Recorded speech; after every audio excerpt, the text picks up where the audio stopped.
चलिए आज का टॉपिक ब्लूम्स टैक्सोनॉमी पढ़ा दिए थे ना इसके पहले वाले क्लास में। और ब्लूम्स टैक्सोनॉमी के बाद आज का टॉपिक है चिंतन। समझने का प्रयास कीजिएगा। चिंतन टॉपिक को हम लोग आज पढ़ेंगे। समझने का प्रयास कीजिएगा कि आखिर ये टॉपिक क्या है। चिंतन को हम लोग इंग्लिश में कहते हैं थिंकिंग। क्या बोलते हैं? थिंकिंग। ठीक है। अब देखिए चिंतन के बारे में समझने का कुछ बातें सबसे पहले प्रयास कीजिए कि चिंतन होता क्या है। तो चिंतन के बारे में सबसे पहला बात आपको कुछ थ्योरी को हम समझाते हैं कि चिंतन आखिर क्या है। सबसे पहले हमारे पास में आता है कोई ना कोई क्या समस्या, कोई ना कोई क्या आता है समस्या। और उस समस्या के प्रति जब आपके पास में कोई प्रॉब्लम आता है तो उस प्रॉब्लम के समाधान के लिए, मतलब समस्या के समाधान के लिए आपके मन में कोई ना कोई विचार उत्पन्न होता है। जब तक आपके पास प्रॉब्लम नहीं आएगा तब तक क्या आपके मन में कोई विचार उत्पन्न होगा? नहीं होगा। इसको थोड़ा सा होल्ड कीजिए। तो आपके मन में कोई विचार उत्पन्न होगा? नहीं होगा। तो सीधा सीधा समझने का प्रयास कीजिए। जब आपके पास में कोई समस्या आएगा और उस समस्या के प्रति जब आप समाधान पर विचार करते हैं, वह समाधान या विचार आपका क्या कहलाता है? चिंतन कहलाता है। और जैसे ही समस्या आएगा, समस्या के बाद में आप करेंगे उस पर विचार, जिसको हम लोग चिंतन कहेंगे। और चिंतन, उसी चिंतन से हम लोग को निकलता है तर्क, जिसको हम लोग लॉजिक के नाम से जानते हैं। किसके नाम से जानते हैं? लॉजिक। अब लॉजिक के बारे में समझना ये होगा कि तर्क आखिर होता क्या है, क्योंकि जब तक समस्या नहीं आएगा तब तक तर्क भी नहीं होगा, जब तक समस्या ना आए तब तक समाधान भी नहीं होगा, और जब तक प्रॉब्लम ना आए तब तक चिंतन भी नहीं होगा। आप सीधा सीधा समझने का प्रयास कीजिए कि एक पॉइंट से जुड़ा हुआ ये सारा जो है, मतलब ये आप कह सकते हैं कोरिलेट है। सब के सब कौन कौन सा संबंधित होता है समझने का प्रयास कीजिएगा। देखिए सबसे पहला बात हम लोग चर्चा करें अगर समस्या पर, तो समस्या के बारे में जब आपके पास में कोई समस्या आ रहा है, आपके पास में कोई समस्या आ रहा है, इसको हम लोग क्या बोलेंगे? समस्या। और इस समस्या के बाद में आपके पास में क्या आएगा? चिंतन। और चिंतन के बाद में तब आता है आपके पास में क्या? तर्क। ठीक है ना। और तर्क जैसे ही आपके पास में आएगा तो तर्क से निकल करके आप पहुंच जाते हैं कहाँ पे? निष्कर्ष। कहाँ पहुंच जाते हैं? निष्कर्ष। जब तक समस्या नहीं आता तो क्या चिंतन होता, और जब चिंतन नहीं होता तो क्या तर्क होता, और तर्क नहीं होता तो निष्कर्ष होता नहीं होता। समझ रहे ना? मतलब कि चिंतन वाले प्रोसेस में समस्या का आना जरूरी है। अगर समस्या ना आए तब तक ना चिंतन होगा, ना तर्क होगा, ना निष्कर्ष होगा। समस्या का समाधान अगर एक बार में आप कर ले रहे हैं तो समझिए कि वहाँ पर चिंतन होगा ही नहीं। अब सपोज डेट आपको सीटेट में लाना है 90 नंबर, ठीक है ना। अब सीटेट में 90 नंबर लाना है तो आपका आया 80 नंबर, तो यह आपके लिए प्रॉब्लम है कि नहीं है?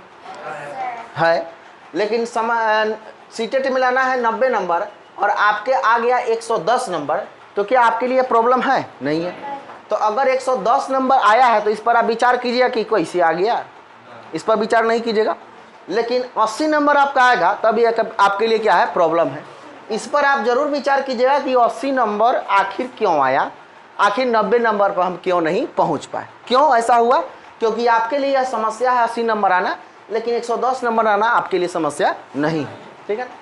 ये बेसिकली मैथमेटिक्स का टॉपिक है। अगर मैथ पेडागोजी को जब पढ़ेंगे ना तो इस टॉपिक के बारे में आपको पढ़ना पड़ेगा। चिंतन नामक टॉपिक ये मैथ पेडागोजी गणित शिक्षण में ही पूछा जाता है, लेकिन चूंकि ये डेमो चल रहा है तो हर विषय के शिक्षण के टॉपिक को हम इसमें रखे हुए हैं ताकि हर विषय के बारे में थोड़ा थोड़ा समझदारी आपको हो जाए। ठीक है ना।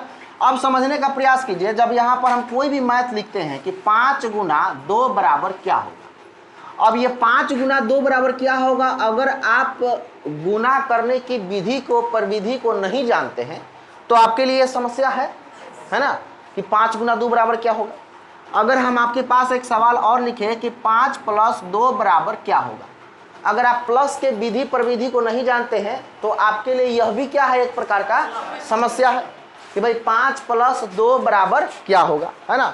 अगर मान लीजिए कि यहाँ पर हम लिखते हैं 5 - 3 = व्हाट, अगर आप माइनस के विधि प्रविधि को नहीं जानते हैं तब आपके लिए भी यह क्या है? एक समस्या है। मतलब आप सीधा सीधा समझने का प्रयास कीजिए, गणित का हर एक प्रश्न में क्या होता है? समस्या होता है। और उस समस्या के प्रति ही हम लोग क्या करते हैं? विचार करते हैं। और वही विचार हमारा क्या कहलाता है? चिंतन कहलाता है। और जब चिंतन करते हैं तो उसी से लॉजिक निकलकर हमारे सामने आता है और तब हम लोग निष्कर्ष पर जाकर पहुंचते हैं। ठीक है ना। एक समान उदाहरण आपको बता रहे हैं, जैसे मान लीजिए कि मोतिहारी से आपको ढाका जाना है। ढाका जानते हैं ना, मोतिहारी के जस्ट बगल में 25 किलोमीटर।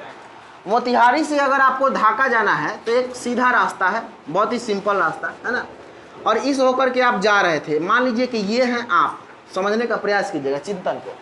ये आप है और मोतिहारी इधर है और यहाँ पर है क्या, ढाका। जाना है आपको मोतिहारी से ढाका। यहाँ से यहाँ तक की दूरी 25 किलोमीटर है, मतलब मोतिहारी से ढाका की दूरी कितना किलोमीटर, 25 किलोमीटर। अब 15 किलोमीटर की दूरी जब आप तय कर लिए थे तो पता चला कि बीच में का जो रास्ता है वो टूटा हुआ है ना। और टूटा हुआ है, इसमें बरसात का बहुत जोर से पानी बह रहा है, बाढ़ का पानी बहुत ही तेज रफ्तार से बह रहा है। अब यहाँ पर आपको जाना है तो ढाका, आप मोतिहारी से चले थे, 15 किलोमीटर की यात्रा करने के बाद आपने देखा कि ओहो रास्ता तो अवरुद्ध हो गया है, रास्ता में तो रुकावट हो गया है ना। अब बताइए आपके लिए यह समस्या बना कि नहीं बना, आपके लिए प्रॉब्लम बना कि नहीं बना। अब वहाँ पर बाइक को रोकेंगे और उसके बाद में आप अपना विचार करना चालू कर दें कि अब कैसे जाएंगे, अब कैसे पहुँचेंगे। अब इस पर आप अपना विचार देना चालू कर दिए। अब बैठे हुए सोच रहे हैं, बैठे हुए सोच रहे हैं, विचार कर रहे हैं, बैठे हुए सोच रहे हैं, विचार कर रहे हैं। अब जो विचार आपके मन में चल रहा है वही क्या है, चिंतन है। उसी को हम लोग क्या बोलेंगे, चिंतन बोलेंगे। अब देखिए ये जो मन होता है, ये मानव के मनोविश्लेषण सिद्धांत के अनुसार 3 प्रकार का मन होता है। कितना प्रकार का मन, 3 प्रकार। जब आप लोग को मनोविज्ञान में फ्रायड का मनोविश्लेषणात्मक सिद्धांत पढ़ाया जाएगा तो उसमें मन को कितने प्रकार में बांटा गया है, 3 प्रकार में बांटा गया। चेतन मन, अर्धचेतन मन और अचेतन मन, है ना। तो कुछ ऐसा मन है जो आपको सही काम करने के लिए प्रेरित करता है ना। कुछ ऐसा मन है जो गलत काम के लिए प्रेरित करता है, और कुछ ऐसा मन है जो ज़्यादा गलत के लिए प्रेरित करेगा और कम सही के लिए प्रेरित करेगा। और ऐसा मन सबसे ज़्यादा होता है, कौन वाला, गलत के लिए ज़्यादा और सही के लिए कम। अच्छा मान लीजिए, अब जैसे मान लीजिए कोई साधु हो गया, कोई महात्मा हो गया, फकीर, जिसको दुनिया से कोई लेना देना नहीं है, पैसा से मोह माया छोड़ दिया, तपस्या कर रहा है हिमालय पर्वत पर जा करके, तो उसको से पैसा से लेना देना तो कोई नहीं है। तो उसका मन जो है वो कौन सा वाला में है, सीधा सीधा समझने का प्रयास कीजिए कि जिसमें वह मन जिसके द्वारा उसको कोई मोह माया दुनिया का नहीं है, वो उस मन में प्रवेश कर गया है, इसीलिए वो अपने घर द्वार को छोड़ दिया है। लेकिन जब तक आप परिवार को संभाले हैं, मतलब झूठ सांस दोनों वाला आप में रहेगा, ठीक है ना, क्योंकि मोह माया अभी आप में रुका हुआ। और जब मोह माया छूट जाएगा तो आप महात्मा बन जाइएगा, ठीक है ना। अब मोह माया वाला व्यक्ति की संख्या ज़्यादा है और नहीं मोह माया वाला व्यक्ति की संख्या क्या है, कम है। अब साधु महात्मा तो बहुत कम है ना जी, लेकिन मोह माया वाला क्या है, ज़्यादा है। तब मोह माया वाला ज़्यादा है मतलब झूठ सांच वाला मन ज़्यादा होगा सब में, समझ रहे ना, और सच वाला मन बहुत कम होगा। अब सीधा सीधा समझने का प्रयास कीजिए। अब ये मन जो 3 प्रकार का है, फ्रायड के मनोविश्लेषणात्मक सिद्धांत, फ्रायड एक मनोवैज्ञानिक थे, समझने का प्रयास कीजिएगा। और फ्रायड ने एक सिद्धांत कर चर्चा किया जिसको हम लोग फ्रायड का मनोविश्लेषणात्मक सिद्धांत के नाम से जानते हैं। फ्रायड ने 100 पागल पर अध्ययन किया था, पागल खाना में जाकर के। और पागल खाना में जाकर के जब 100 पागल पर अध्ययन उन्होंने किया तो पागल से उन्होंने एक सवाल पूछा, क्या तुम पागल हो। तो पागल बोला कि तुम पागल है कि हमको पागल कह रहा है, समझने का प्रयास कीजिए। फिर दूसरा पागल से वो सवाल पूछे कि लोग तुमको कहते हैं कि तुम पागल हो। तो फिर दूसरा पागल बोला कि तुम पागल हो कि ये सवाल हमसे कर रहे हैं कि हम पागल हैं। मतलब उल्टा पुल्टा जवाब आना चालू हुआ। तो फ्रायड ने सोचा कि आखिर इसका भी मन तो कुछ ना कुछ कह रहा है, तो हम क्यों न इसी के मन पर मन का विचार अपना रखें। और 100 पागलों पर अध्ययन करते समय उन्होंने अपना पूरा जीवन उस पर लगा दिया। और पूरा जीवन लगाने के बाद उन्होंने इस सिद्धांत का संरचना किया कि मन जो है वो 3 प्रकार का होता है, चेतन मन, अर्धचेतन मन, अचेतन मन। इसमें उन्होंने देखा कि व्यक्ति के मन में जिसके जो इस पृथ्वी पर आया है और इस पृथ्वी पर जो मोह माया वाला व्यक्ति है कि हमें बेटा के इतना धन चाहिए, 50,000 रुपया कमाए, 1 लाख रुपया कमाए, 5 लाख रुपया कमाए, तो उसमें मोह माया है, मतलब उसमें जो मन काम करेगा वो दूसरा मन काम करेगा, और जिसमें मोह माया नहीं है उसमें वो मन काम करेगा जो दूसरा मन काम करेगा। अब समझने का प्रयास कीजिए। तो उन्होंने देखा कि अगर एक सोने के चैन को रोड पर फेंक दिया जाए तो आप उसको देखने के बाद में क्या सोचेंगे, कह रही तो सोना का चैन है, इसका दाम बहुत ज़्यादा है, इसको ले करके वृद्धाश्रम में जा करके इसको हम दान कर देते हैं, वहाँ पर जो वृद्धाश्रम वाले लोग हैं, जिनके परिवार लोग छोड़ जाते हैं वहाँ पर, उन बच्चों का कल्याण हो जाएगा, उन व्यक्ति का कल्याण हो जाएगा। या आपके मन में ये भी आ सकता है कि इसको उठा करके और हम किसी अनाथ आश्रम में जा करके दे देते हैं दान, तो उसे क्या हो जाएगा, बच्चों का कल्याण हो जाएगा। लेकिन ये कितना % के मन में आएगा, सवाल ये है। अब कितना % के मन में ये सवाल आएगा? अब सवाल ये है कि हमको लगता है कि 2% के मन में भी ये सवाल नहीं आएगा। 98% के मन में तो ये सवाल आएगा कि बाप रे बाप, बड़ी पैसा है, समझ रहे ना। सीधा वहाँ पर से उठाएंगे और उसको पैकेट में डालेंगे। अब समझने का मनोविश्लेषण सिद्धांत में कहा कि ये वाला जो मन है ये निगेटिव मन है, नकारात्मक मन है। हालांकि वो दूसरा का धन है, लेकिन फिर भी आप उसको रखने के लिए बड़ा इच्छुक हैं। अगर 500 रुपया पैकेट से निकला हुआ है, आधा निकल गया है, आधा दिख रहा है 500 और आधा पैकेट में रखा हुआ है, तो आपका ज़्यादा मन करेगा कि खींच लेते हैं, है ना। और बहुत कम मन करेगा कि कहने के लिए कि भाई साहब आपका पैसा बाहर निकला हुआ है, ठीक है ना। अब इस तरह का मन जो है, अब जो काम नकारात्मक होता है, मोटरसाइकिल में चाबी लगा हुआ है तो मन ही करेगा कि क्यों ना ऑन करके उड़ा लेते हैं। आपका बहुत कम मन करेगा कि जा करके हम लोग को खोजे, कहे कि भैया आपका मोटरसाइकिल है, अरे चाबी छोड़कर आप चले आए। ये वाला मन आपका कम करेगा। अब समझने का प्रयास कीजिए, क्यों? क्योंकि हम लोग मोह माया वाला जीवन में जी रहे हैं, पैसा सबको चाहिए, इसीलिए हम यहाँ काम कर रहे हैं। क्योंकि फ्राइड ने ये बातें कहा, हम ये बात नहीं कर रहे हैं। अब समझने का प्रयास कीजिए, जब नकारात्मक मन, चोरी करना पाप है सब जानता है, लेकिन कभी कभी चोरी आप कर लेते हैं। चोरी करना पाप है ये सब जानता है, लेकिन चोरी करते हैं कि नहीं? कर लेते हैं। अच्छा, कभी कभी हम लोग तो एगो चोरी करने की तो थोड़ा सा दूर सी बात हो गया, आपको लगा कि सर हम चोरी नहीं करते हैं, चलो मान लीजिए, लेकिन झूठ बोलना पाप है, ये सही है ना। झूठ बोलना पाप है, लेकिन सब झूठ बोलता होगा, ये सच्चाई है कि नहीं? सब झूठ बोलता है, इसलिए क्योंकि हमारा मन बिना झूठ बोले रुक ही नहीं सकता। हमारा मन अपने मन को सार्थकता बिना झूठ बोले प्रदान कर ही नहीं सकता। इसीलिए यह व्यक्ति जब यहाँ मोतिहारी से ढाका की तरफ जा रहा था, तब 15 किलोमीटर यात्रा करने के बाद उसने यह देखा कि रास्ता अवरुद्ध है, तो उसके मन में बहुत सारा विचार आया। और विचार में पहला विचार यह आया कि यहाँ पर रखा हुआ था लकड़ी का पटरी। पटरी समझते हैं? लकड़ी का पटरी नहीं समझते हैं? पटरी रखा हुआ था। उसके मन में एक अच्छा विचार आया कि अगर हम पटरी यहाँ पर डाल देते हैं तो आराम से धीरे धीरे मोटरसाइकिल को लेकर के हम इस पार से उस पार चले जाएंगे। समझने का प्रयास कीजिए हम कहना क्या चाहते हैं, है ना। लेकिन उसके मन में फिर एक मन आया और विचार आया, और वह कह रहा है, आप कहीं मान लीजिए कि बैलेंस इधर उधर हुआ तो नीचे बहुत फ्लो में पानी है, बाकी आप समझ लेना। तो फिर हमारा अंदर से वो मन कहता है कि ना छोड़ देते हैं। अब ये सब बात क्या कर रहे हैं हम लोग? बैठे बैठे सोचना चालू कर रहे हैं, ठीक है ना।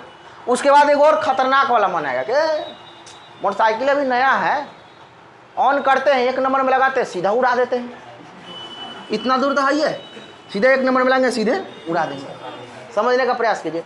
अब फिर जो है आपका एक और मन अंदर से कहेगा, कहीं एक्सीलेटर बीच में कमजोर पड़ गया तब। समझने का प्रयास कीजिए।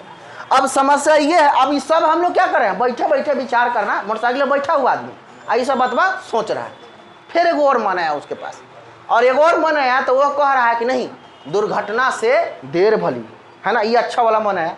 और यह कह रहा है कि यहाँ से रास्ता एक और गया हुआ है, इस रास्ता से तुम निकल करके भी ढाका पहुँच सकते हो, बशर्ते इससे पड़ता आपको 25 किलोमीटर, लेकिन आप इधर से जाओगे तो आपको पड़ेगा 35 किलोमीटर, मतलब 10 किलोमीटर डिस्टेंस ज़्यादा है, लेकिन ये रास्ता सेफ है ना। तो आपका ये मन कर रहा है कि कोई बात नहीं, बड़े बुजुर्ग कहते थे दुर्घटना से देर भली, तो क्यों ना हम इसी रास्ता को पकड़ ले और जा करके ढाका पहुँच गए। अब फाइनली जब यह सब विचार करते करते एक और अच्छा विचार जब उसके मन में आया, तो अच्छा विचार जब उसके मन में, आप जितना विचार आपके मन में आ रहा था कि पटरी लगाकर चले जाए, उड़ा दे, ये सब वाला कौन सा विचार था? ये सब आपका चिंतन था, ये सब आपका थिंकिंग था। लेकिन विभिन्न तरह के विचार करने के बाद किसी एक लॉजिक पर टिक जाना। जैसे आपने फाइनल डिसाइड कर लिया कि दादाजी कहते थे दुर्घटना से देर भली, तो हमको इस होकर के नहीं जाना चाहिए, हमको रास्ता बदल लेना चाहिए, 35 किलोमीटर ही सही। अब आप क्या किए बताइए? मोटरसाइकिल को घुमा करके ये वाला रास्ता आप पकड़ लिए, तो बताइए ये वो लॉजिक पर आकर टिक गए कि नहीं? तो उसको हम लोग क्या करेंगे? तर्क। आई तर्क निकला कहाँ से है? चिंतने से। चिंतने से निकला है। और तर्क जब एक विचार पर आकर जब हम टिक जाएंगे तो वह हमारा तर्क हो जाएगा, है ना। और जब उसी विचार के अनुसार हम काम करेंगे तो हम अपने निष्कर्ष पर क्या करेंगे? पहुंच जाएंगे। अब हम रास्ता बदल लिए, फाइनली हमने ढाका पहुंच गया तो यह हमारा क्या हो गया, कंक्लूजन हो गया। इसको हम लोग निष्कर्ष के नाम से जानते हैं। वैसा ही मैथ में है। अगर मैथ में हम आपको एक सवाल दे कि 5 गुना 2 बराबर क्या होगा, तो आपको यह समझ में नहीं आया कि यहाँ पर 10 लिखे कि 3 लिखे कि 7 लिखे, क्योंकि तीनों में लॉजिक है। अगर 10 लिखते हैं तो गुना हो जाएगा, है ना, और 3 लिखते हैं तो माइनस हो जाएगा, है ना, अगर 7 लिखते हैं तो प्लस हो जाएगा। लेकिन फाइनली यह मन में विचार आया कि ओ हो, ये तो मल्टीप्लाई है, तो मल्टीप्लाई है मतलब हमको गुना करना होगा, और गुना का तर्क ये है कि 5 गुना 2 बराबर 10। और फाइनली अब अपने कंक्लूजन पे क्या होते हैं, पहुंच जाते हैं। समझ में आ रही बातें? मतलब कि जब तक कि आपके पास समस्या नहीं आएगा तब तक क्या समस्या के प्रति आप विचार नहीं करेंगे, तो क्या आप चिंतन कर सकते हैं? नहीं कर सकते। और जब तक चिंतन नहीं आएगा तब तक तर्क कर सकते हैं? नहीं कर सकते। और जब तक समस्या विचार या चिंतन या तर्क नहीं होता तब तक आप निष्कर्ष पर पहुंच सकते हैं? नहीं पहुंच सकते। मतलब फाइनली आपने डिसाइड कर लिया कि चिंतन करने के लिए समस्या का आना होना जरूरी है। अगर समस्या नहीं रहेगा तो चिंतन भी हम नहीं कर सकते। क्लियर बात है? हमको पढ़ना है किसके बारे में? चिंतन के बारे में। हम आपको सिर्फ यह समझाने का इसमें प्रयास किए हैं कि चिंतन आखिर होता क्या, लेकिन हम लोग का टॉपिक का नाम क्या है? चिंतन। आज हम लोग को पढ़ना क्या है? चिंतन। तो चिंतन के बारे में परिभाषा तो अब बड़ी आसानी से आप दे सकते हैं। अगर हम आपसे पूछे सीधा सीधा सवाल, अगर हम आपसे सीधा सीधा यह सवाल पूछे कि बताइए चिंतन क्या होता है, तो कहिएगा व्यक्ति के पास में कोई ना कोई समस्या आता है और उस समस्या के समाधान के प्रति जो हमारे मन में विचार उत्पन्न होता है, उसी विचार को हम लोग क्या कहते हैं? चिंतन कहते हैं। बोले क्लियर? यहाँ तक तो कोई दिक्कत नहीं। अच्छा, अब देखिएगा चिंतन के जो प्रकार हैं, चिंतन के प्रकार के बारे में हम लोग चर्चा कर लेते हैं। चिंतन का प्रकार 2 प्रकार का होता है, ठीक है ना। पहला चिंतन को हम लोग बोलते हैं अपसारी चिंतन। कौन सा चिंतन? अपसारी चिंतन। और दूसरा चिंतन को हम लोग बोलते हैं अभिसारी चिंतन। क्या बोलते हैं? अभिसारी चिंतन। अब देखिए, इसको बोलते हैं डाइवर्जेंट थिंकिंग और इसको बोलते हैं कन्वर्जेंट थिंकिंग। अब समझना ये होगा कि what is meaning of divergent thinking and what is meaning of convergent thinking and what difference between divergent and convergent. अपसारी और अभिसारी दोनों में बड़ा अंतर है। और इससे आपको पूछेगा सवाल गणित शिक्षण में 2 नंबर का। कितना नंबर का? 2 नंबर का। और इस कंसेप्ट को समझ जाइएगा तो न जाने कितना नंबर का पेडागोजी आप ऐसे ही सोल्व कर सकते हैं, है ना। अब समझने का प्रयास कीजिए। अब हमको पहले इसके बारे में चर्चा कर लेते हैं कि अपसारी चिंतन क्या होता है। अपसारी चिंतन का फॉर्मूला यह कहता है, जब आपके पास में समस्या एक हो और समस्या का समाधान बहुत सारा, प्रॉब्लम एक हो, समस्या एक हो और समस्या का समाधान क्या हो? बहुत सारा हो, तो वह हमारा कौन चिंतन कहलाएगा? अपसारी चिंतन कहलाएगा, है ना।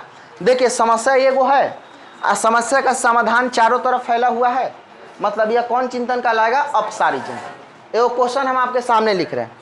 अगर हम आपसे ये पूछे कि 10 को कैसे लिखें, अब ये हमारा एक क्वेश्चन है, अब ये हमारे लिए एक समस्या भी है। बोलिए 10 को कैसे लिखें, यह आपसे सवाल हम कर रहे हैं, तो आपके लिए समस्या है कि नहीं है कि बात सही में कैसे लिखा जाएगा, ठीक है ना। तो मान लीजिए कि इनसे पूछे तो ये बोली कि सर 7 + 3 लिख दीजिए ना। सही है, 7 + 3 बराबर 10 है ना। लेकिन आप मानिएगा अगर इनसे अगर पूछ रहे हैं, क्या नाम है आपका? है सालू। अगर आपसे पूछ रहे हैं कि 10 को कैसे लिखे, तो कैसे लिखेगा बताइए? 5 × 5 5 + 5। तो 5 + 5 अगर आप बोलिएगा तो आपका भी कहना बिल्कुल सही है कि नहीं?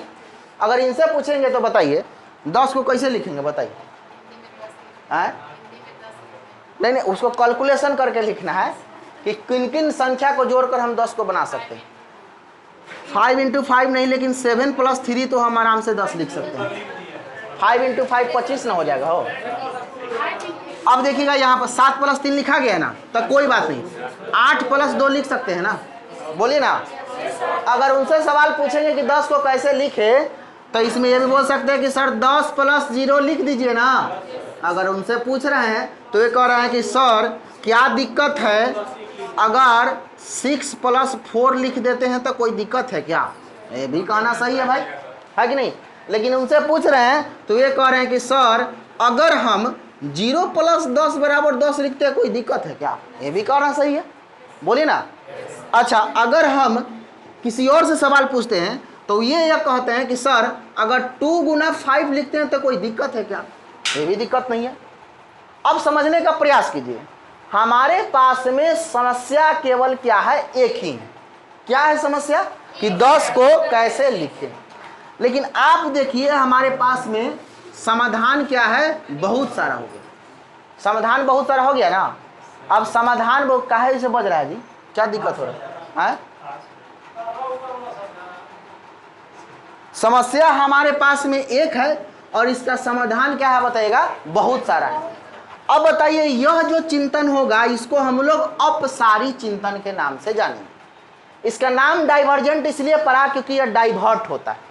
समस्या एक और देखिए समाधान चारों तरफ डाइवर्ट हुआ है, इसीलिए इसका नाम पड़ गया क्या? Divergent thinking. अगर हम आपसे सवाल ये पूछे कि 20 को कैसे लिखे तो आप यह कह सकते हैं कि सर 10 + 10 = 20 लिख सकते हैं। अगर हम आपसे पूछे कि 20 को कैसे लिखे तो आप ये भी कह सकते हैं कि 2 × 10 = 20 लिख दीजिए सर। अगर हम आपसे ये पूछे कि 20 को कैसे लिखेंगे तो आप कहिएगा सर 5 × 4 = 20 लिख दीजिए। सही है ना। पंखा बंद कर दीजिए, ये वाला डर लग रहा है हमको, ठीक है ना। बंद कीजिए, फैन वाला बंद कीजिए। FF जो लिखा हुआ है ना सब बंद कीजिए तब पता है। हाँ रहने दीजिए, ठीक है ना। दोनों को बंद नहीं किए, इसको चालू कर दिए, इसको। हाँ चलिए, अब देखिएगा यहाँ पर क्या होता है कि यहाँ पर 10 को कैसे लिखे तो 10 को कैसे लिखे तो 7 + 3 = 10। 20 को कैसे लिखे अगर हमसे सवाल पूछते हैं कि 8 को कैसे लिखते तो आप ये भी सवाल कैसा होता है हमारा? अपसारी चिंतन वाला होता है, डाइवर्जेंट थिंकिंग वाला होता है। तो इसका हम लोग परिभाषा कैसे दे सकते हैं? अगर आपसे कोई पूछे कि अपसारी चिंतन क्या है तो आप सीधा जवाब दीजिएगा कि अपसारी चिंतन वह चिंतन है जिसमें समस्या एक होता है और समाधान बहुत सारा होता है, उसे हम अपसारी चिंतन के नाम से जानते हैं। चलिए अब समझने का प्रयास कीजिए। दूसरा हमारे पास में कौन सा? अभिसारी चिंतन। अभिसारी चिंतन को हम लोग बोलते हैं कन्वर्जेंट थिंकिंग। इसमें कन्वर्ट होता है। अब देखिए हम आपसे एक सवाल लिख रहे हैं, अगर हम यहाँ पर लिखे 4 + 4 = व्हाट, ठीक है ना। अगर इसका जवाब हम इनसे पूछ रहे हैं तो ये क्या कहेंगे बताइए? 4 + 4 = क्या होगा? 8 होगा। अच्छा इनसे पूछेंगे तो क्या कहेंगे? 9 कह देंगे। ये भी 8 बोलेंगे। उनसे पूछेंगे वो भी 8 बोलेंगे। आपसे पूछेंगे आप भी 8 बोलेगा। उनसे पूछेंगे वो भी 8 बोलेगा। यहाँ तक कि दुनिया का कोई भी व्यक्ति अगर उससे हम ये सवाल पूछते हैं कि 4 + 4 = कितना तो वो कहेगा 8। अब चाहे क्लासरूम में बनाइए तभी वो 8, घरे बनाइएगा फिर भी 8, पहाड़ पर जाकर बनाइएगा फिर भी 8, वन में जाकर बनाइएगा फिर भी 8, झरना में जाकर बनाइएगा फिर भी 8। बात को समझने का प्रयास कीजिए। हम कहना क्या चाहते हैं? कहना ये चाहते हैं कि समस्या एक और समाधान भी एक, लेकिन यहाँ पर समस्या एक और समाधान अनेक। बात समझ रहे? तो जब समस्या एक हो समाधान अनेक हो अपसारी डाइवर्ट होगा।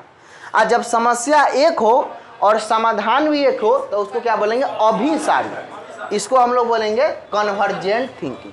अगर 5 × 2 = क्या होगा तो ये कैसा प्रश्न है? यह है अभिसारी चिंतन वाला। क्योंकि 5 × 2 = 100 आदमी से भी यह सवाल पूछे तो हमेशा कहेगा कि 10 ही आंसर होगा। बात समझ में आ रही है ना? ठीक है ना। अगर हम पूछे आपसे कि 10 + 10 = क्या होगा, यह भी क्या होगा? आंसर इसका एक ही हुआ कि 10 + 10 = 20 ही होगा। ठीक है। तो अगर आपसे परिभाषा पूछा जाए कि बताइए अभिसारी चिंतन क्या है तो आप कहिएगा जब समस्या एक हो और उसका समाधान भी एक ही हो, उस चिंतन को हम लोग किस चिंतन के नाम से जानेंगे? अभिसारी। अब ये इसलिए डाइवर्ट कहलाया क्योंकि समस्या एक था और समाधान बहुत सारा था। तो डाइवर्ट हो रहा है कि नहीं हो रहा है ना? इसलिए कन्वर्जेंट कहलाया क्योंकि समस्या एक ही था और चारों तरफ से क्या हो रहा है? एक ही उत्तर दे रहा है। इसका मतलब ये क्या हो रहा है? कन्वर्ट हो रहा है। ठीक है। अब तो ये हो गया चिंतन के 2 प्रकार, अपसारी चिंतन, अभिसारी चिंतन। अगर आपसे सवाल पूछता कि चिंतन क्या है तो कहते जब हमारे पास में कोई समस्या आता है, समस्या के समाधान के लिए जो विचार उत्पन्न होता है उसे हम चिंतन कहते हैं। हम आपसे पूछते चिंतन कितना प्रकार का तो आप कहते हैं 2 प्रकार का। पहला कौन? तो अपसारी। दूसरा कौन? तो अभी। क्लियर है? जब समस्या एक हो समाधान अनेक हो तो कौन चिंतन? अपसारी। जब समस्या एक हो समाधान भी एक हो अभिसारी। क्लियर बात है? इसको बोलेंगे डाइवर्जेंट, इसको बोलेंगे कन्वर्जेंट। चलिए अब देखिएगा सीटेट में आपसे इस तरह के इस चिंतन से संबंधित सवाल आपको कैसे पूछा जाएगा। मतलब अगर आप सीटेट के परीक्षा में जाते हैं तो सीटेट के एग्जाम में चिंतन से संबंधित सवाल आपसे कैसे पूछा जाएगा। जैसे देख लीजिए, इसमें 2 पॉइंट पर आपको ध्यान देना है। पहला पॉइंट पर यह ध्यान देना है कि आपसे पूछा जाएगा खुला अंत वाला प्रश्न। इस शब्द को एकदम ध्यान रखिएगा, इसको बोलते हैं ओपन इंडेड क्वेश्चन। क्या बोलते हैं? Open ended question. और दूसरा शब्द आपसे पूछेगा बंद अंत वाला प्रश्न। क्या पूछेगा? बंद अंत वाला प्रश्न। इसको बोलते हैं क्लोज इंडेड क्वेश्चन। अब समझिएगा, आपको प्रश्न कैसे घुमा देता है, बच्चा को समझ नहीं आता है कि कहता है कि आउट ऑफ सिलेबस है। आपको प्रश्न में दे देगा कि एक प्राथमिक विद्यालय का एक शिक्षक गणित को कराने के क्रम में बच्चा से एक सवाल किया कि 8 को हम कैसे लिख सकते हैं। यह प्रश्न किस तरह का प्रश्न है, समझने प्रयत्न कीजिए। पहला ऑप्शन खुला अंत वाला प्रश्न, दूसरा ऑप्शन बंद अंत वाला प्रश्न। बताइए, इसी दोनों में बता दीजिए। ये हो जाएगा खुला अंत वाला प्रश्न। क्या है? क्या कि हम सवाल आपसे क्या किए हैं, 8 को कैसे लिखे। तो भैया 4 + 4 भी लिख सकते हैं ना, और 6 + 2 भी लिख सकते हैं ना, और 5 + 3 भी लिख सकते हैं ना, और 8 + 0 भी लिख सकते हैं ना। तो ये खुला नहीं है। बंद का मतलब हो गया ये को जवाब दिए खत्म, लेकिन खुला का मतलब क्या हुआ? इसका बहुत सारा जवाब हो सकता है। मतलब यह कैसा प्रश्न हो गया? खुला अंत वाला। इंग्लिश में बोलेंगे ओपन इंडेड क्वेश्चन। ए भैया सुनो, तो खुला अंत वाला प्रश्न किसके अंतर्गत में आ रहा है, कौन से चिंतन में? क्या कि ये वाला काम हम यहाँ पर भी किए थे। मतलब कि जो अपसारी चिंतन होगा वह कौन सा अंत वाला प्रश्न होगा बाबू? खुला अंत वाला होगा। आज जो अगर हम आपसे सवाल पूछेंगे कि 4 + 4 बराबर क्या होगा, तो यह कैसा प्रश्न है? यह है बंद अंत वाला। क्या कि 4 + 4 बराबर 8 होगा किसी हाल में, बोले ना 4 + 4 बराबर 8 होगा किसी हाल में। तो ये तो हो गया बंद अंत वाला, ये तो हो गया क्लोज इंडेड, बोले ना। यही वाला प्रश्न का चर्चा हम लोग कहाँ किए थे? अभिसारी। मतलब बंद अंत वाला प्रश्न किस चिंतन से जुड़ा हुआ है? अभिसारी चिंतन से। खुला अंत वाला प्रश्न किससे जुड़ा हुआ है? अपसारी चिंतन से। बोलिए कोई दिक्कत नहीं ना। अगर हम आपसे सवाल पूछेंगे कि 5वीं क्लास में एक गणित का शिक्षक गणित पढ़ाने के क्रम में बच्चा से एक प्रश्न किया कि 20 को कैसे लिखेंगे, बताइए वह चिंतन का कौन से प्रकार के अंतर्गत में वह प्रश्न? कौन? अपसारी में आ जाएगा, ठीक है ना। लेकिन दूसरी क्लास में एक शिक्षक एक नन्हे बच्चों से सवाल करते हुए सवाल पूछा कि 2 + 2 = व्हाट, बताओ क्या होगा? बताइए कौन चिंतन? अभिसारी। अगर एक शिक्षक पढ़ाने के क्रम में 10 को कैसे लिखा जाए इस तरह के प्रश्नों को करता है तो वह प्रश्न कैसा प्रश्न है? खुला अंत वाला। अगर क्लास 3 का शिक्षक गणित पढ़ाने के क्रम में सवाल पूछता है बच्चों से कि 7 + 3 = क्या होता है, तो यह प्रश्न कैसा प्रश्न है? बंद अंत। बोलिए अब दिक्कत बताइए। एकदम क्लियर हो गया कि बंद अंत कौन है, खुला अंत कौन है, अपसारी कौन है, अभिसारी कौन है, चिंतन कौन है। एकदम 100% है ना। व्यवहारिक तौर तरीके से इसको सीखने का हमको प्रयास करना है, इसमें ज़्यादा लोचा है नहीं। लेकिन क्या होता है ना कि हई जो शब्द दे देता है ना बच्चा के सामने तो उसका दिमाग चकरा जाता है। जैसे देखिए, अरे खुला अंत को थी है, खुला अंत तो समझ नहीं आ रहा है क्या है, आउट ऑफ सिलेबस होगा ये, पढ़े है ये नहीं, आउट ऑफ सिलेबस। अरे भाई खुला अंत कोई नहीं है, अपसारी है। अब बंद अंत कोई नहीं है, अभिसारी है। लेकिन आप चिंतन को पढ़े रहोगे तब नहीं ये बात आपको पता चलेगा। अब जितना चर्चा हम आपको किए हैं यही वाला चर्चा आपके नोट्स में हम खर्चा किए हैं, देख लीजिए। चलिए अब चिंतन के बारे में देखिए क्या कहता है। कहता है, सब लोग नोट्स निकालिए और देखिए। कहता है मनुष्य के सामने कभी ना कभी किसी प्रकार की समस्या जरूर आती है। समस्या के समाधान के लिए वह किसी न किसी प्रकार के उपाय जरूर सोचता है। उसकी इस प्रकार सोचने और विचार करने की क्रिया को क्या कहते हैं? चिंतन। यही बतवाना बोले हम।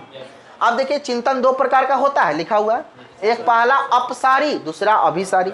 अपसारी को हम लोग डाइवर्जेंट बोले हैं, अभिसारी को हम लोग क्या बोले हैं? कन्वर्जेंट।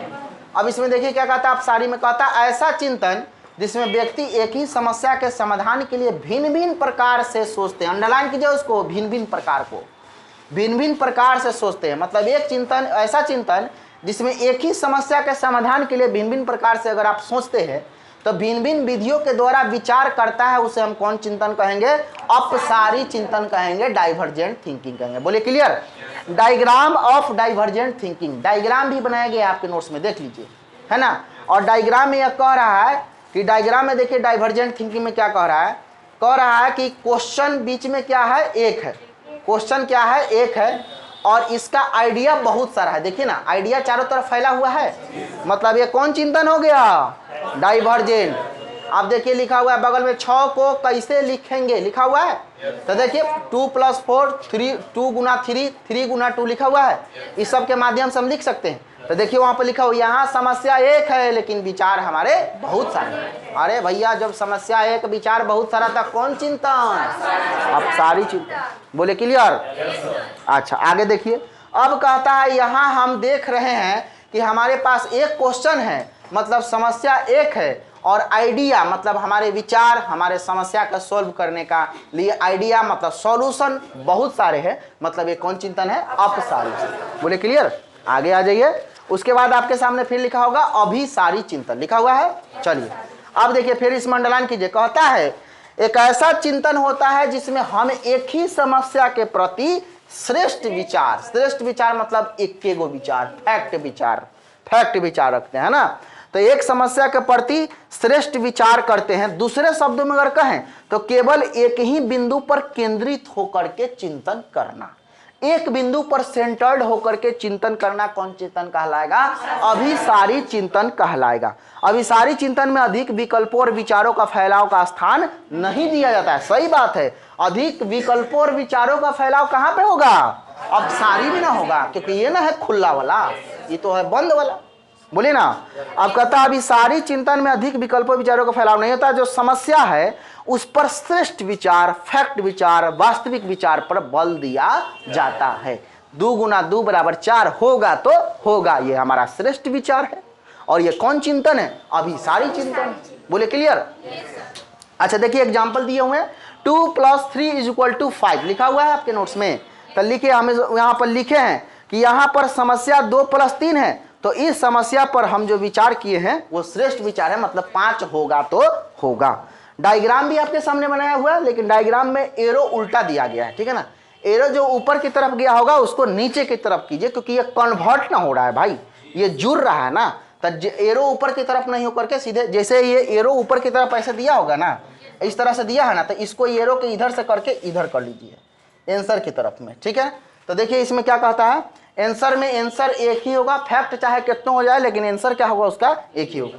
कहता है अभी सारी चिंतन का डायग्राम यह बता रहा है कि हमारे सामने जो समस्या आ रही है उसका आंसर जो आ रहा है वो एक ही होगा, उसमें एक ही केंद्र को लेकर विचार करेंगे और विचार करने पर एक ही समाधान भी उसका होगा। अब देखिए, अब सवाल आपको कैसे घुमाता है, एगो तो हो गया बंद अंत वाला और खुला अंत वाला। अब इस पर आपको आएगा तो आप आराम से बना दीजिएगा, ठीक है। दूसरा सवाल ये पूछता है कि अगर बच्चों को क्रिटिकल थिंकिंग के बारे में सिखाना हो, क्रिटिकल थिंकिंग का मतलब होता है तार्किक चिंतन, है ना।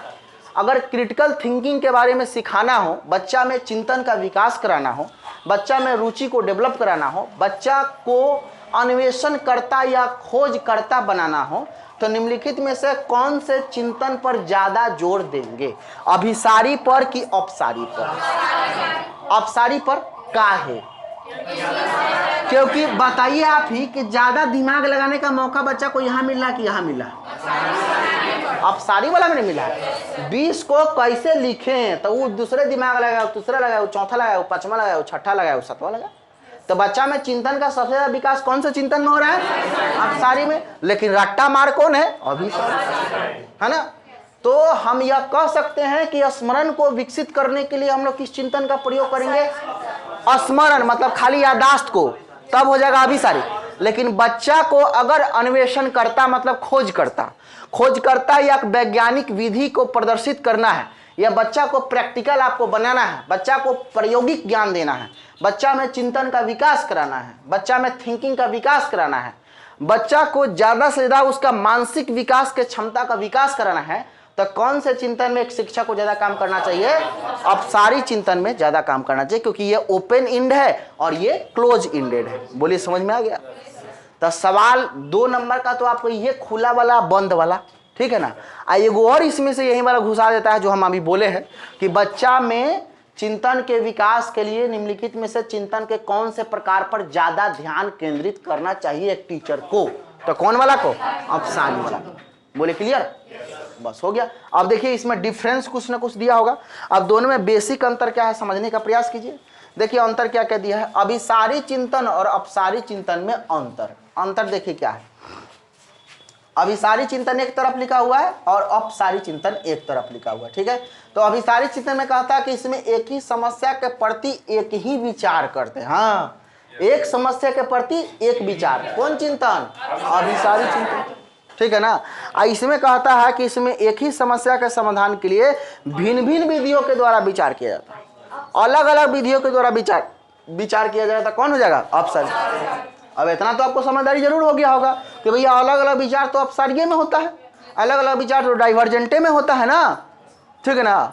अरे गांव में सूद पर पैसा लगाता है, इस बात को जानते हैं आप लोग? ब्याज पर तो 2 तरह का उसमें सिस्टम होता है। एगो ब्याज देने के बाद में कब देगा पता नहीं। एगो ब्याज ऐसा भी चलता है कि फिक्स होता है कि आपको इतना तारीख को इतना पैसा, किस्त जिसको कहते हैं, किस्त आपको लेकर के जमा कर देना है। जैसे EMI आप लोग समझते हैं ना, तो हम लोग गाड़ी का जब लोन उठाते हैं तो हम लोग EMI भरते हैं। अगर EMI निर्धारित डेट पर आप जमा नहीं करेंगे तो उसके बाद में फाइन लगना आपका चालू हो जाएगा। लेकिन गांव का जो ब्याजी होता है वो सिर्फ लेने का डेट याद रहता है, देने का पता नहीं कब देंगे, ठीक है ना। अब समझने का प्रयास कीजिए। 2 प्रकार का ब्याजी होता है। पहला ब्याजी वो जिसमें टाइम फिक्स होगा कि हाँ कितने तारीख को आपको पैसा देना होगा, और दूसरा ब्याजी हो कि लेने के लिए तो हम ले लिए लेकिन पता नहीं कि आपको कब देंगे, पैसा होगा तो देंगे। भागल थोड़े जा रहा है गांव से। ऐसे ही अब जब उधार मांगने जाइए तो गांव में लोग क्या कहेंगे कि भागल जा रहे हैं, घर छोड़ के चल जाएंगे। समझ रहे हैं ना, इस तरह का बात है। मतलब हमको पता नहीं है कि आपको हम पैसा कब देंगे, मतलब कोई भी आइडिया इसका फिक्स नहीं है। बहुत सारा आइडिया इस पर आ सकता है, तो वो भी आइडिया हो जाएगा अपसारी। मतलब कि हम ले लिए हैं लेकिन आप उसके घर गए पैसा मांगने के लिए, कहिएगा कब दीजिएगा पैसा, तो कहेगा कि कल दे देंगे, परसों दे देंगे, चौथा रोज दे देंगे। कहेगा हम घर से भागल जा रहे हैं, है ना, यहाँ से विदेश चल जाएंगे, मंगल ग्रह पर चल जाएंगे। इस तरह के शब्दों का व्यवहार करेगा। मतलब वो है कौन वाला चिंतन? अपसारी। आइडिया पर बेस है, कब क्या होगा पता नहीं, लेकिन है कि अभी के अभी चाहिए। अभिसारी मतलब EMI भैया 1 तारीख को चाहिए तो चाहिए। समझ रहे ना। अगर लेट करते हैं तो आप में समस्या का समाधान आप खुद भुगतेंगे, आपको फाइन लगना क्या हो जाएगा? तय हो जाएगा। तो इसका नाम इसीलिए पड़ा अभिसारी।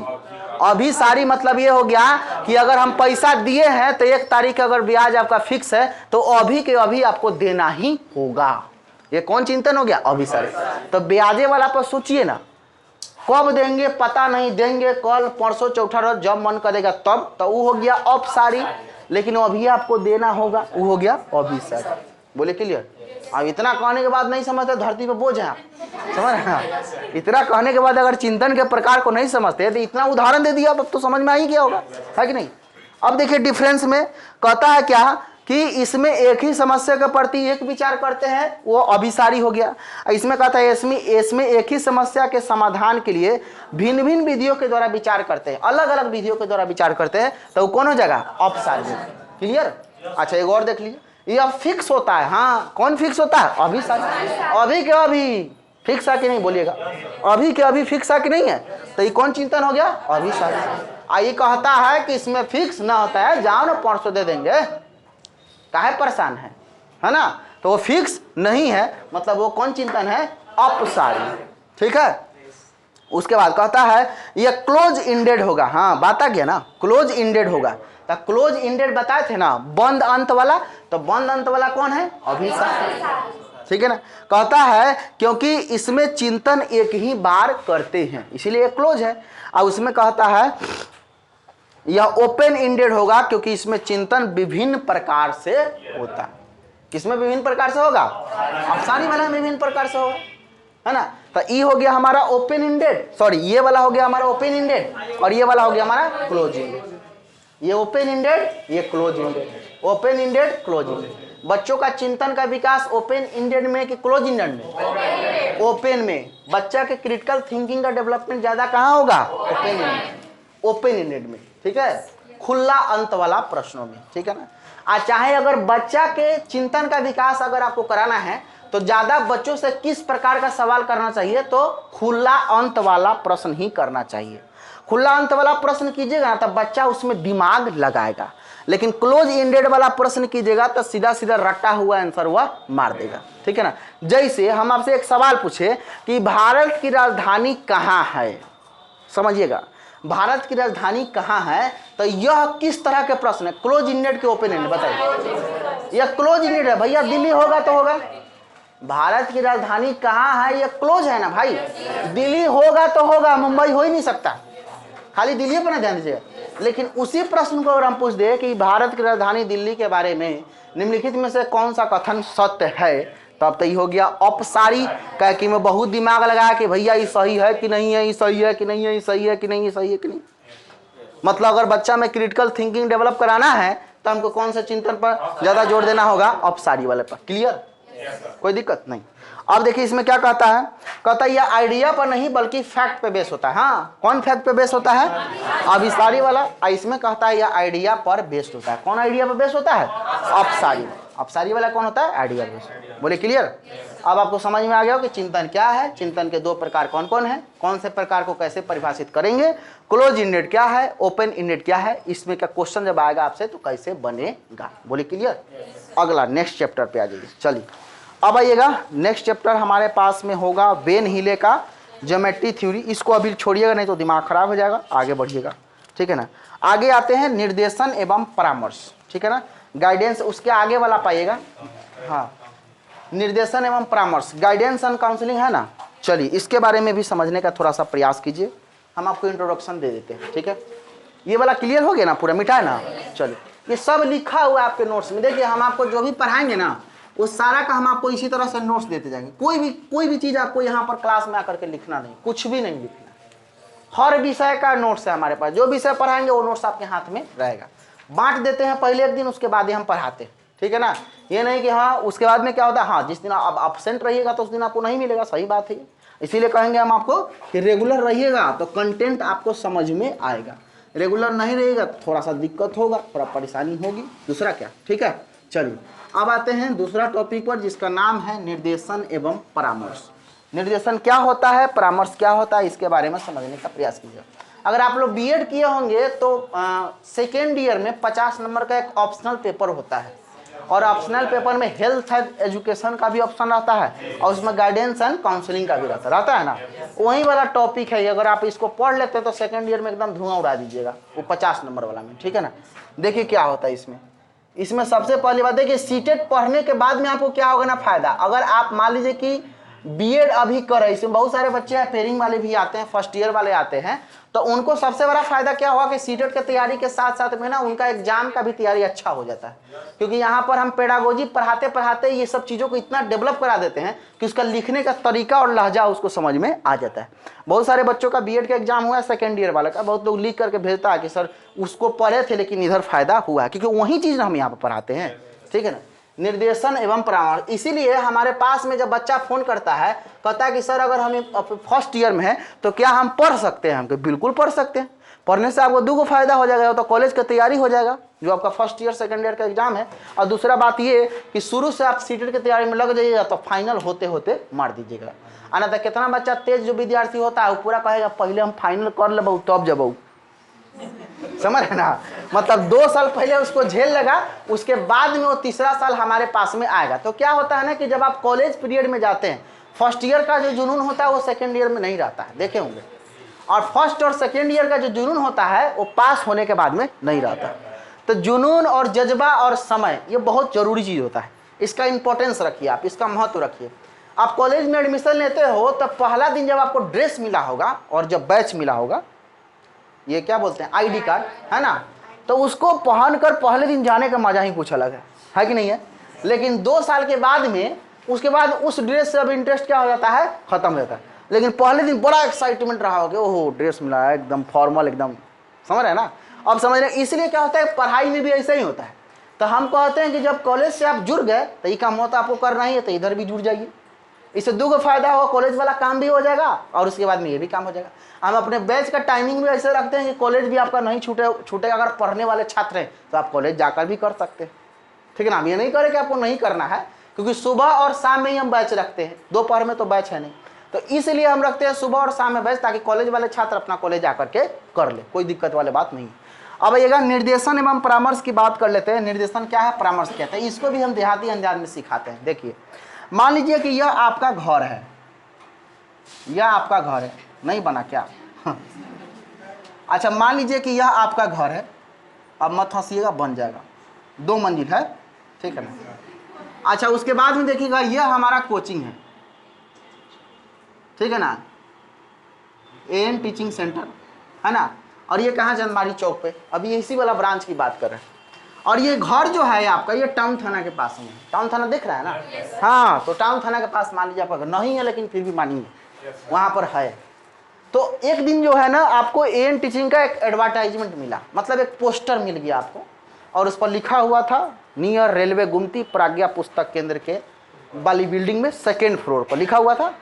अब इस एड्रेस को मान लीजिए कि आप नहीं समझ पा रहे हैं, तो हमको पढ़ना है निर्देशन और पढ़ना है परामर्श। अब इस एड्रेस को आप नहीं समझ पा रहे हैं तो अपने घर में बड़े बुजुर्ग भैया पापा से पूछिएगा। आप पापा से मान लीजिए आप पूछने गए कि पापा ये वाला एड्रेस कितना दूर है अपने घर से, पापा देखेंगे कि जो वर्षों से उस मोतिहारी जगह के बारे में अनुभव और एक्सपीरियंस इकट्ठा करके रखे हुए हैं। आप उसके बेटा हैं तो आप तो जरूर उनसे कम जानते होंगे, ये तो सही बात है, बोलिए ना।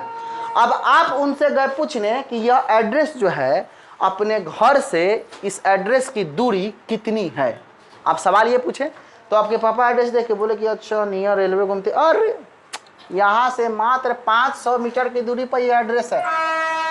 कितना मीटर की दूरी पर, आप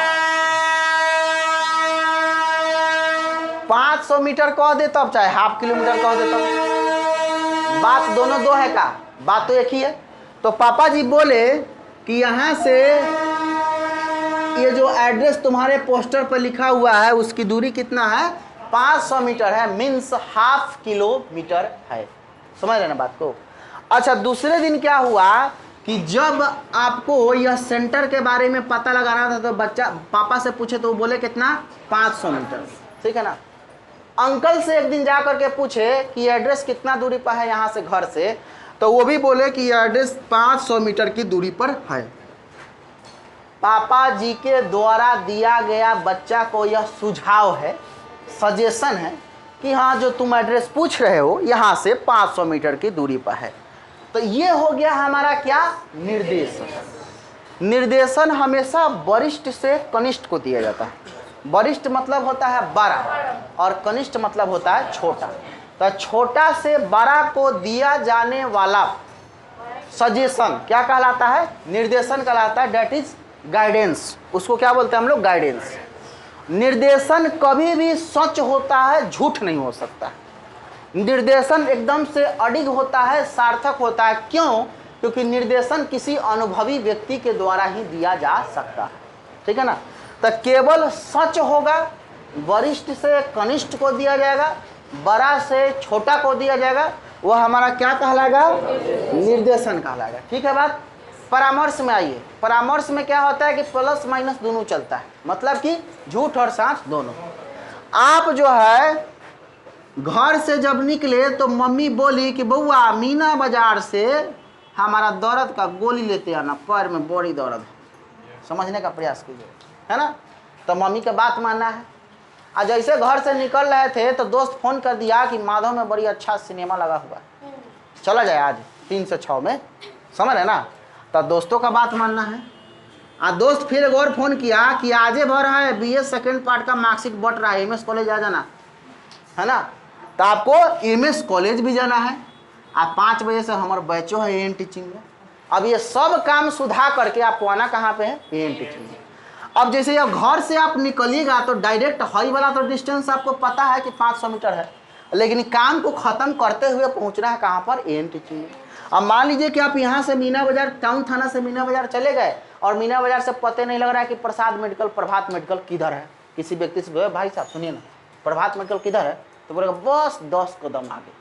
समझने का प्रयास कीजिए, ये वही है जो झूठ बोलता है, समझ रहे ना, ये वही है जो परामर्श, परीक्षा केंद्र खोजने जाइए बाहर में, भैया ये वाला एड्रेस कहाँ है, बस 5 मिनट, समझ रहे ना, आधा घंटा चल रही है पते नहीं चल रहा है।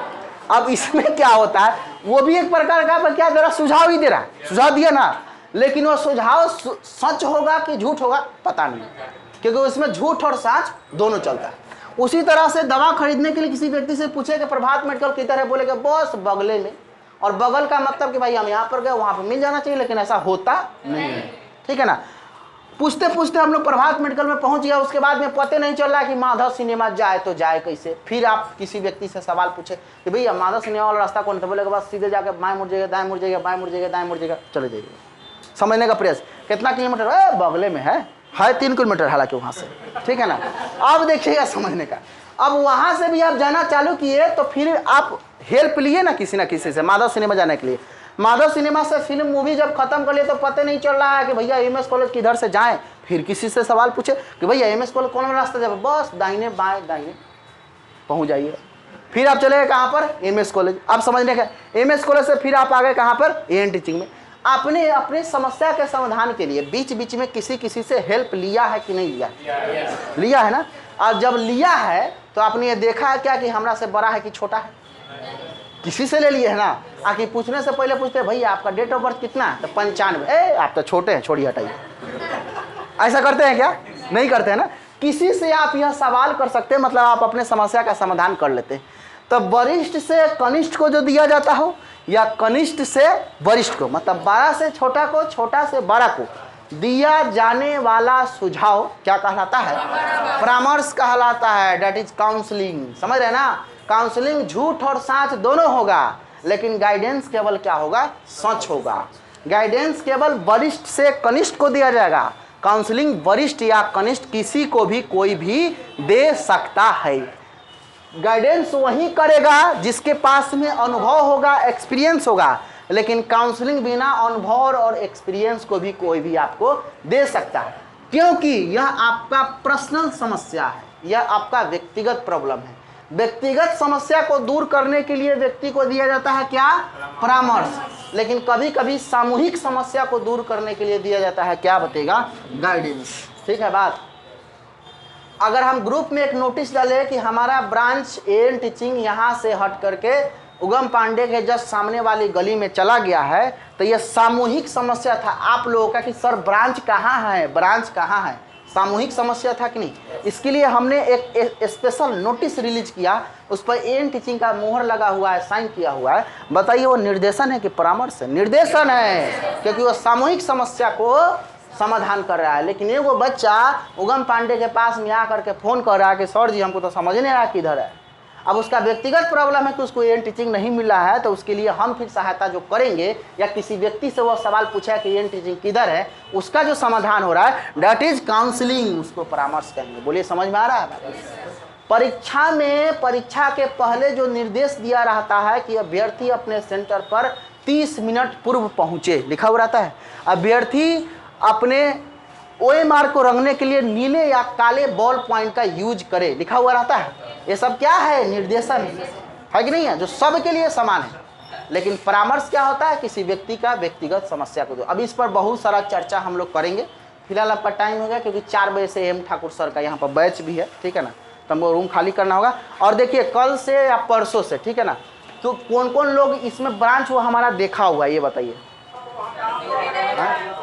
नहीं देखे हुए तो चलिए अभी चल के देखिए, ठीक है ना, क्योंकि सारा बच्चे वहाँ पर पहुँच रहे हैं। सुनिए, रुक जाइए, 2 मिनट का समय दीजिए। देखिए आप जो नए छात्र घबराइए मत, ब्रांच चेंज होने पर बड़ा दिक्कत होता है, कभी कभी समस्या हो जाता है कि एड्रेस नहीं मिल पा रहा, ठीक है ना। तो आपको देखिए यहाँ से पूरा जो है ना अपना बैग सही ये संभाल लीजिए, क्योंकि अब ब्रांच देखना जरूरी है। कल से भटकिएगा आप लोग फिर, ठीक है ना। तो आपको क्या करना है, यहाँ से सीधे घूमते घूमते चल जाना कहाँ पर, उगम पांडे कॉलेज। ये तो सब देखा होगा। अच्छा, उगम पांडे कॉलेज के पास में जाइएगा तो हमारा स्टाफ जो रोहित यहाँ पर आया हुआ था ना, उगम पांडे के जब सामने देखिएगा तो वो रोहित खड़ा रहेगा, बस उसको पकड़ना है, बोलना है कि नहीं बताओ, ठीक है ना। सीधे क्या करना है, उगम पांडे के सामने वाले गली में घुस, आपको बता दे रहे, सुनिए 1 मिनट रुक जाइए। उगम पांडे वाला कॉलेज के पास में चले जाइएगा, उगम पांडे के जस्ट अपोजिट, मतलब कॉलेज उस साइड और उसके जस्ट रोड के इस साइड में आप देखिएगा ऐसे वो रास्ता किया होगा, रास्ता क्या है ना, उस पर बोर्ड लगा हुआ त्रियुग क्लासेस का, ठीक है ना। आप बोर्डवा लगा उसी गलिया में घुस जाइएगा। सुनिए, आप गली में घुसने के बाद आप 5 मिनट चलिएगा, ज़्यादा नहीं 5 मिनट, 5 मिनट नहीं 2 मिनट, 2 मिनट चलेगा, 2 मिनट भी नहीं 1 मिनट, ठीक है ना। मतलब 100 मीटर की दूरी है, ठीक है ना। आप समझने का प्रयास कीजिए।